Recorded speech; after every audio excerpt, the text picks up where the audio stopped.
আমি আজকে সারাদিন ৩১ দফা আমাদের দলের পক্ষ থেকে যেটা দেওয়া হয়েছিল, আমাদের ভারপ্রাপ্ত চেয়ারম্যান দেশরত্ন তারেক রহমান উনি যেটা দিয়েছেন, আজকে সেটা আমি আমার ৩ থানায় বিলি করছি।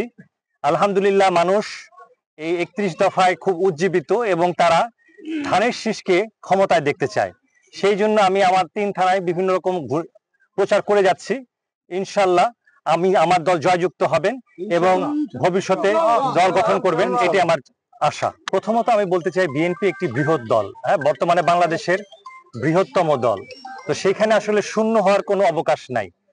আর বিএনপির আমি বলে থাকি, বিএনপি একটা গাছ, সেই গাছে একটা ফল ছিল ফরহাদ আহমেদ কাঞ্চন, আমার পিতা মরহুম ফরহাদ আহমেদ কাঞ্চন, যিনি এলাকায় এই আসনের সাবেক এমপি ছিলেন।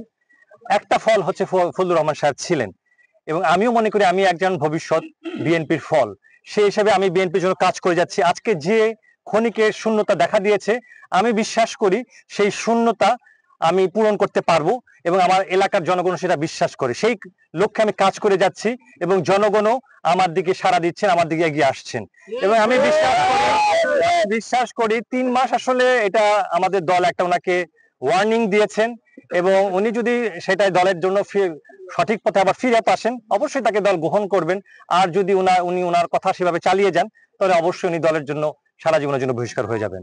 তো আমার মনে হয় যে কেউ এই দলের জন্য অবশ্যই বলে কোনো কথা নাই, যে দলের জন্য সেবা করে যাবে, যে জন্য কাজ করে যাবে, দল তাকেই গ্রহণ করবে সাদরে, সেটাই আমার বিশ্বাস। আসলে গত 1 যুগেরও বেশি ধরে আমি আমার এলাকার মানুষকে সেবা দিয়ে আসছি।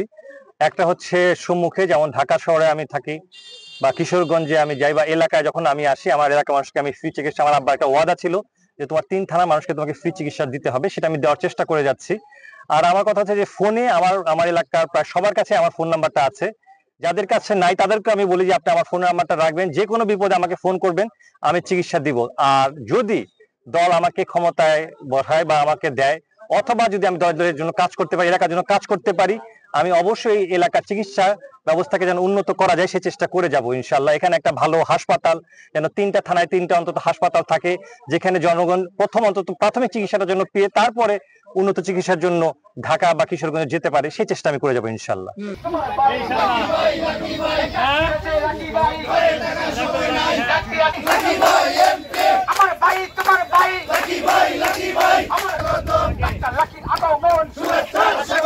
জননেতার আগমন,